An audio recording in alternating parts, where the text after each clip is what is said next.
One has to assume these are not random cars coming up to the president and then people are getting food. This is somehow staged.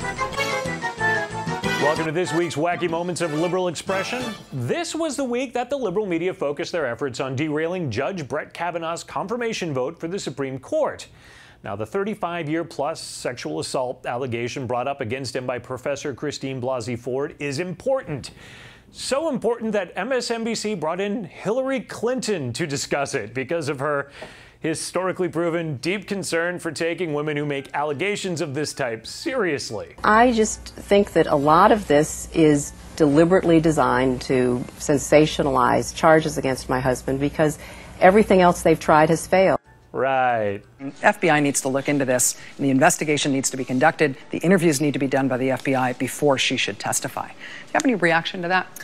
I think that's a reasonable request. The White House could answer it very quickly by asking the FBI to reopen its background check. Ah, yes, Maddow never saw any hypocrisy in talking to Clinton about this issue. And she never mentioned accusers of Bill Clinton like Juanita Broaddrick to Hillary because, you know, journalism skills. But Broaddrick did notice it, and she tweeted about it, and it would seem only fair if her allegations were investigated by the FBI, right? But the liberal media doesn't care. If you have any questions about the Democrats launching a last-minute accusation of attempted rape when Kavanaugh was 17, a bureau chief for the Associated Press will tell you, and CNN, that questions are just inappropriate. For people to be sort of casting doubt on the timing of this or to be sort of rendering judgment on how she proceeded, I think is probably pretty inappropriate. This is, again, while we are in a big political moment, this is ultimately a really personal decision for this woman. Yeah. Yeah. So don't have any questions about the accuser, just the accused, because the media focus is not about fair coverage. It's only about damaging Trump's nominee. Wouldn't he not want to have this cloud over him? People say he's got an unblemished record.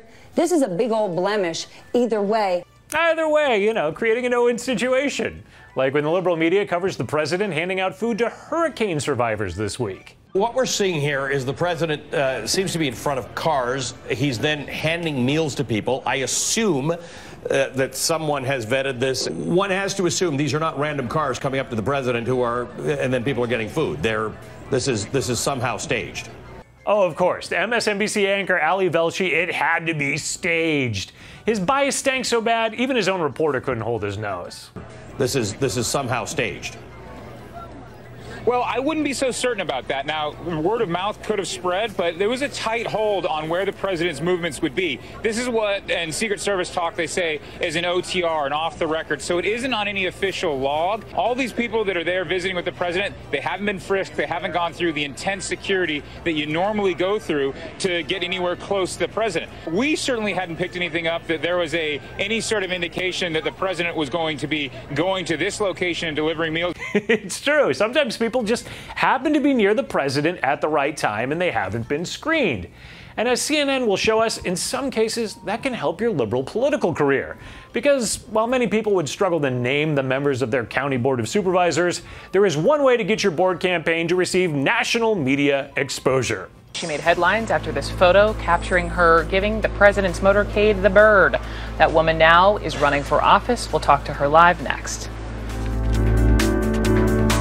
My next guest is turning a small act of defiance into a bid for public office. Remember this photo? About a year ago, Julie Brixman went for a bike ride in Sterling, Virginia, when she happened upon the president's motorcade leaving his nearby golf course. And that is when she decided to send him a message with her middle finger.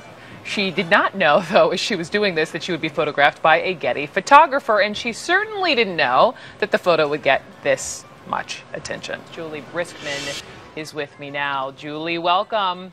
Hi, thank you so much for having me today, Brooke. I appreciate it. You got it. So here you have the news. You're now running for a seat on the Loudoun County Board of Supervisors in Virginia. Next week, CNN will take a look at the candidate running for Antrim County Drain Commissioner in Michigan. Well, as long as they did something disrespectful to the president.